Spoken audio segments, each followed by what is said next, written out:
Hello, xin chào các bạn đã quay trở lại với review 5 phút.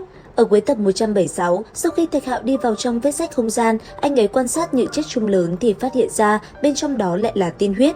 Tới đây, Thạch Hạo cẩn thận suy nghĩ, thế nhưng anh ấy vẫn không hiểu tại sao ở nơi đây lại xuất hiện những thứ thế này. Rất nhanh, đi thêm một đoạn nữa, Thạch Hạo lại nhìn thấy một chiếc xương khổng lồ, bên trong nó cũng chứa đầy tiên huyết. Thạch Hạo nghi hoặc, anh ấy cũng không hiểu mình đang tới nơi nào. Nhìn sang bên cạnh, Thạch Hạo phát hiện ra một chiếc vảy rồng. Đi lại gần nó, bất chợt, ngọn hỏa diễm màu đen bên trong cơ thể Thạch Hạo lại đi ra, rồi thiêu đốt thứ đó, phá bỏ phù văn bảo vệ của nó. Thế vậy, Thạch Hạo liền thu nó lại và cẩn thận quan sát, tuy nhiên vẫn không phát hiện ra dấu hiệu gì bất thường. Lúc này, những sự nghi hoặc trong lòng Thạch Hạo đã ngày càng lớn. Rất nhanh, anh ấy đã liền tiến về phía trước và xem thử. Bất ngờ, Thạch Hạo phát hiện ra một tòa tháp cổ. Khi anh ấy đi tới, những viên đá xung quanh tự động xếp thành cây cầu dẫn lên đỉnh tòa tháp. Thấy thế, Thạch Hạo cũng lập tức bước lên trên con đường đá và tiến về phía đỉnh tháp. Tới đó, Thạch Hạo phát hiện ra bên trong tháp cũng có tiên huyết. Nhìn vào nó, Thạch Hạo vô tình cảm nhận được trước mắt mình xuất hiện dấu vết của một trận chiến vô cùng kịch liệt.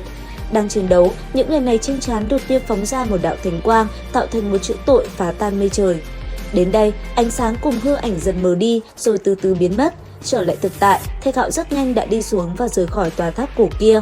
Ngay sau đó, khi hư không lại một lần nữa mở ra, Thạch Hạo cũng ngay lập tức bước vào bên trong đó.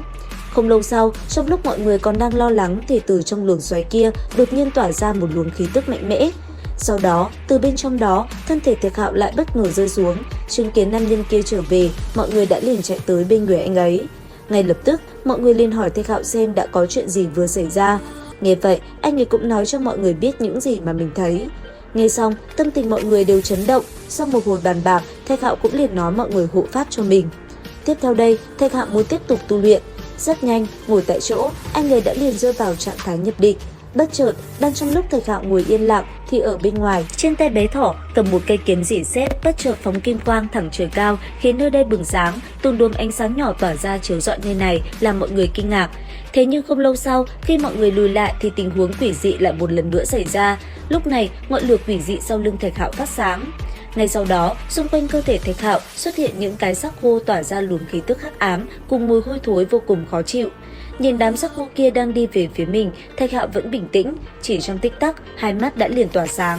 Ngay sau đó, cầm trên tay hai thanh chiến kích, mang theo bảo thuật lôi đế xuất hiện, Thạch Hạo đã liền đánh thẳng về phía trước, thân thể đập mạnh xuống mặt đất làm nơi đây như muốn vỡ nát. Một vụ nổ mạnh cũng ầm ầm bạo phát, những cái xác quỷ dị kia cũng liền bị anh ấy phá tan.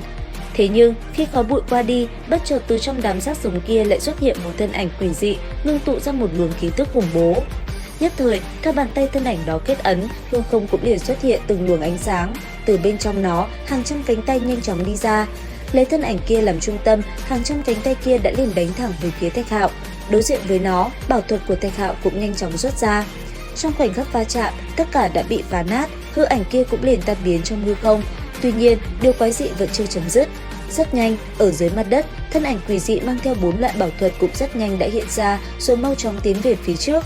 Ngay sau đó, thân ảnh kia phóng lên đứng giữa không trung, cầm cây kiếm trong tay, thân ảnh kia liền lao về phía Thạch Hạo mà chiến. Đối diện với nó, Thạch Hạo trên người ánh vàng cũng liền tỏa ra, cầm trong tay cây kiếm giống hư ảnh kia như đúc, anh ấy cũng lập tức lao về phía trước. Lại một lần nữa, hai người lao vào phía đối phương cùng nhau va chạm. Cứ như thế, giữa hai người xuất hiện một trận chiến vô cùng kịch liệt. Giữa không trung, kinh khí ầm ầm bạo phát làm nơi đây rung động. Sau một hồi giao chiến, từng loại bảo thuật cũng liền được xuất ra. Đến cuối cùng, vẫn là Thạch Hạo giấu bài, một đòn toàn lực cực kỳ mạnh mẽ tung ra, lôi điện đánh xuống điểm phá tan đi hư ảnh kia.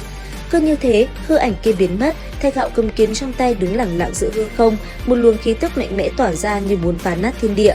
Đến đây thì hết tập 177 Thế giới hoàn mỹ. Xin chào và hẹn gặp lại các bạn ở những video tiếp theo.